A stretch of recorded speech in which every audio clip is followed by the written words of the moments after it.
think you're smarter than a high school kid? Do you think you know more about state government than the average teenager? In some cases, you just might be, but not if you took on the kids at a recent Civics Bee hosted by the Plymouth Area League of Women Voters. Brian Sullivan stopped into the event at the Spire to check out these smarty pant future politicians. Not only is the Spire in Plymouth the Center for Performing Arts, it also serves as a great forum to host scholastic events, in this case, a Civics Bee. 12 schools were invited to take part, and 5 schools felt confident enough in their knowledge of government and how it works to take part. The 5 high schools up on stage were Plymouth North, Plymouth South, Sacred Heart, Duxbury, and Carver Middle. Each team consisted of 4 players ready to kick off the first of what organizers hope will be an annual event. Civics was a class I took in 8th grade, and then we never touched on it again for the rest of high school, so I really probably wouldn't have done too well in a competition like this. It also might explain why I didn't vote in my first election until I was 29 years old. The event was sponsored by the Plymouth Area League of Women Voters. Co-chair Linda Benezra.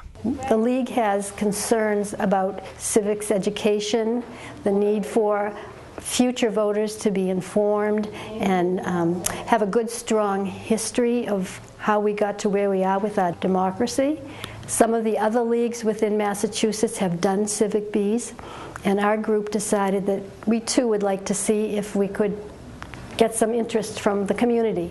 There was one thing that stood out about the makeup of each team, and that is, aside from the Carver Middle team, which was all girls, all the other teams were predominantly boys. We noticed that when the names came in. And we set this all up by email to the schools. We first went to the superintendents, we got the name of somebody in charge, and we did it all through email. So when we called for put that program together that we have, we were surprised that it was so many boys and so few girls. But it's a problem she thinks shouldn't be too difficult to remedy. I think the League needs to be out in the schools more, talking to the young people, and it would be nice if we started to see more women running for office and being successful, so the role models are out there. There are some, but they're so limited.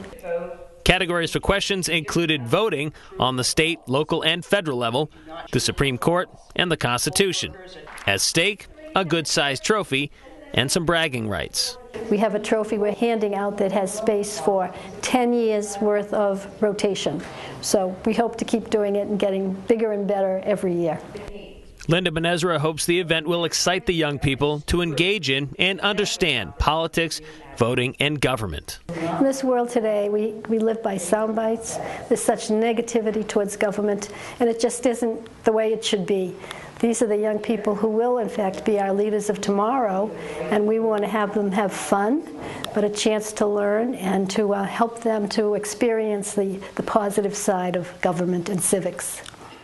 Reporting from the Civics Bee at the Spire, I'm Brian Sullivan, PACTV Community News.